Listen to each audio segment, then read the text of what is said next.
What's up, everyone? You're here with CinemaBlend. We are at San Diego Comic-Con 2022.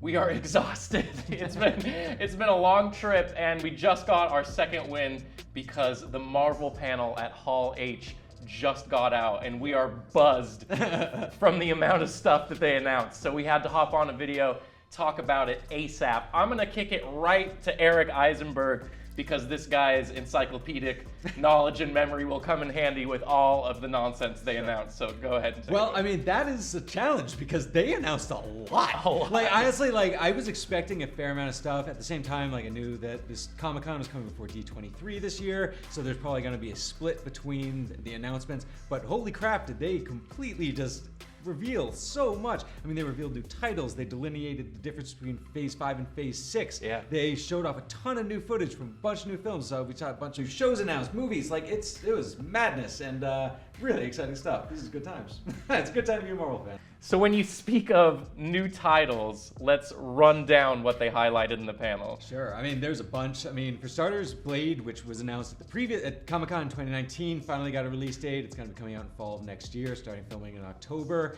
We got a name for the new Captain America movie, Captain America New World Order, which is extremely exciting. Got to be Anthony Mackie's time to show his skills. Kevin Feige confirmed that Sam will be back. Exactly, Sam, after Falcon and the Winter Soldier, which is tremendously exciting.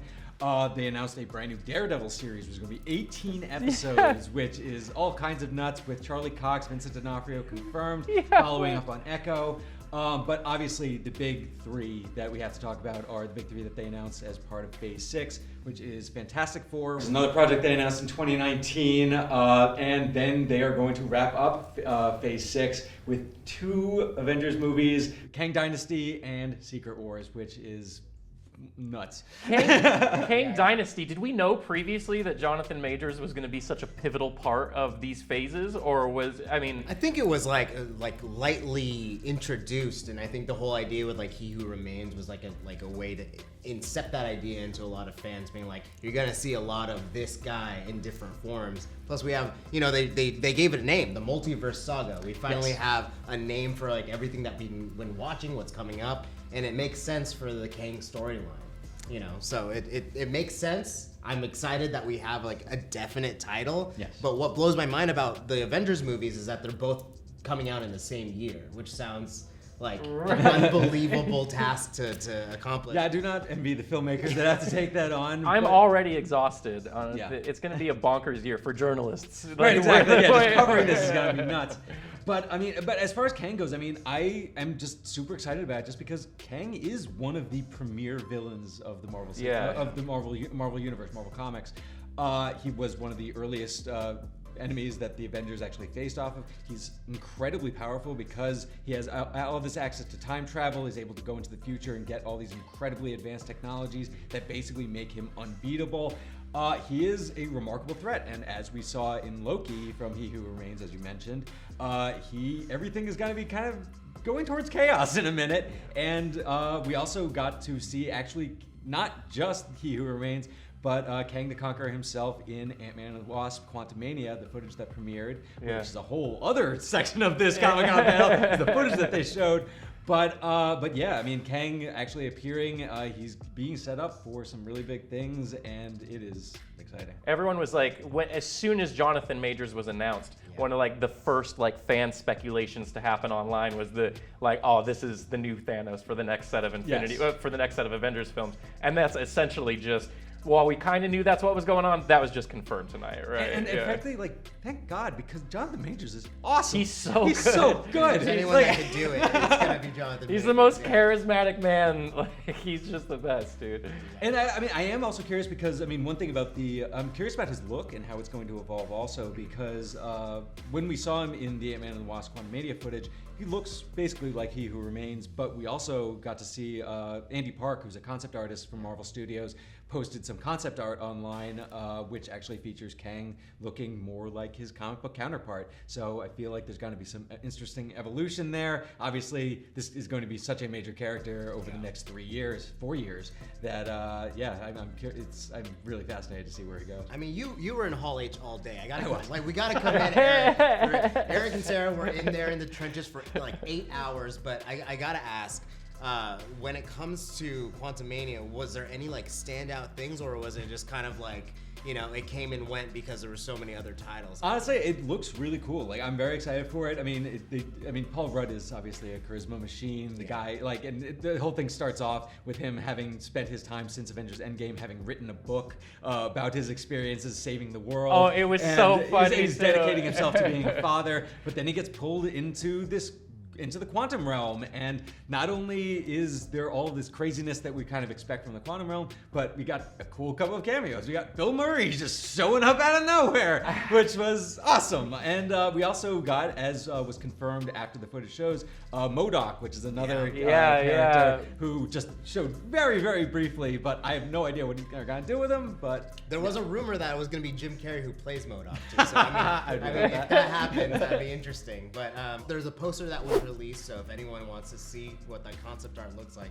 it's all over the internet. Yeah. I'm sure you've seen it. Cassie with her Converse on. Yeah. Very cool to see her suited up. Yes. I'm gonna go ahead and say the Ant-Man 3 was like some brief levity in what was a very dramatic and emotional panel. So like Ryan Coogler comes out for Wakanda Forever, and the first thing he does is start crying during a tribute to Chadwick Boseman, wearing like a medallion of the dude or on his chest, and it's just like the most emotional thing. And not only that, but like telling the story about how when they were at Comic-Con in 2017, and they were first showing the footage for Black Panther, and apparently Chadwick Boseman hadn't seen it before, and like he gripped Ryan Coogler's shoulder so hard, and that he actually like kept feeling it for days after. And Ryan Coogler said on stage today that he felt Chadwick Boseman's hand on his shoulder even today, which is just remarkable. And then after Coogler's speech, the cast comes out onto stage, and they're crying. Letitia's really crying. Man, after that trailer, and like everybody on stage was just so emotional. It was just so like, and as they should be. I mean, it's an emotional thing. Like the trailer's dope. Let's throw it to Lawrence Sharma and take us through the reaction to that. I will say that I didn't get to watch it with the crowd, but I didn't necessarily need that energy to still feel the emotional weight of what was happening.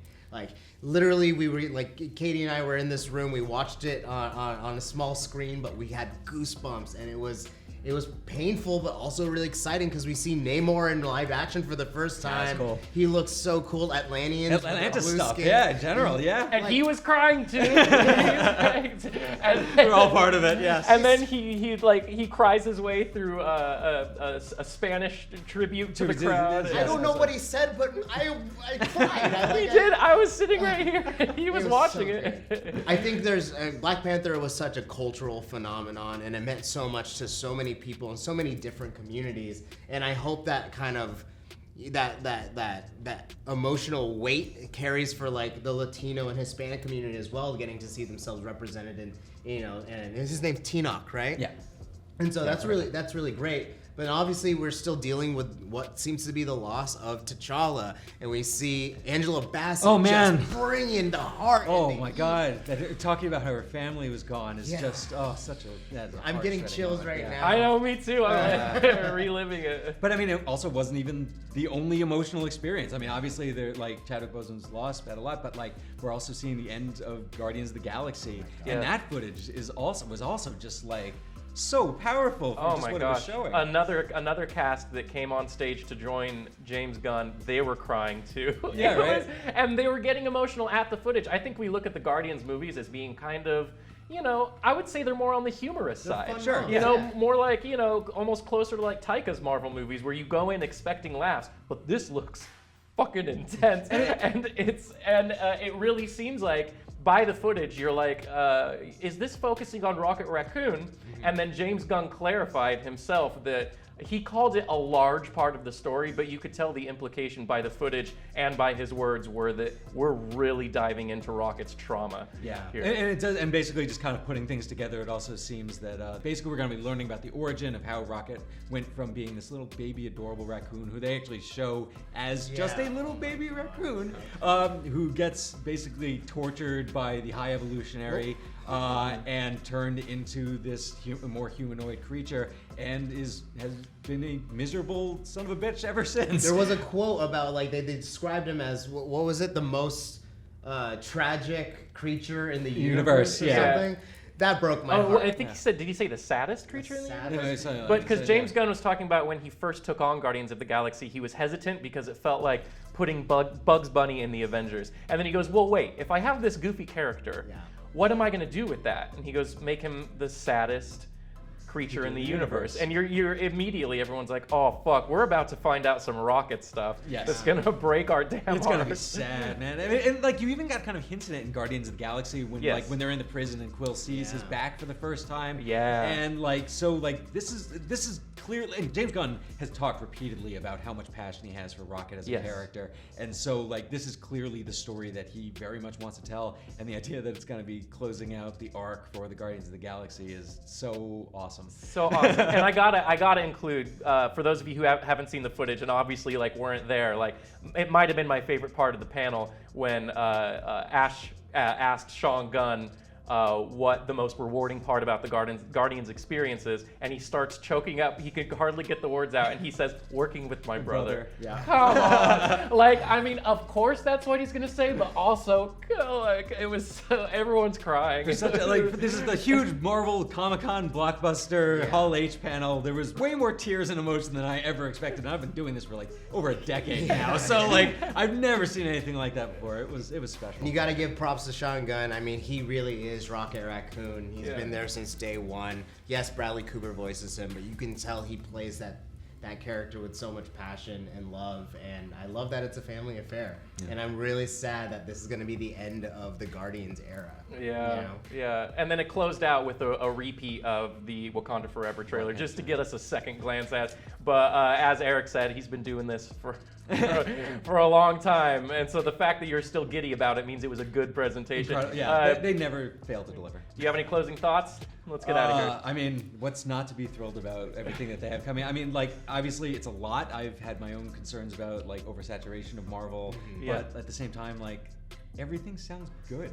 Like, I can't, there's not a single project that they announced today that I'm like, I don't want to watch that. I want to watch every single thing that they want, that they're going to be putting out. I mean, I'm leaving with more questions, you know? Like, Kevin Feige even mentioned that the Secret Wars was not going to be by the Russo brothers, and I think we all just assumed that was going to be the next step, and like, apparently Groot has an evolution. Oh, yes. Like, I have no idea what that looks Groot like. reached his next phase where he's big and muscly. I want to see it, you know? His shoulders. And obviously there's like even a teaser shot of the next Black Panther, whoever that might be. A lot of speculation is going to come from it. I can say though, like my passion for Marvel, it like maybe feels like it's dwindling at times because of the oversaturation, but I think this pulled me back in. There's something about the energy being here. I'm really excited to see that. Yeah, the geek energy is palpable. Like this was an amazing panel. Our CinemaBlend coworkers are actually currently on the Marvel red carpet interviewing a bunch of the folks that we're talking about right now that were at the panels.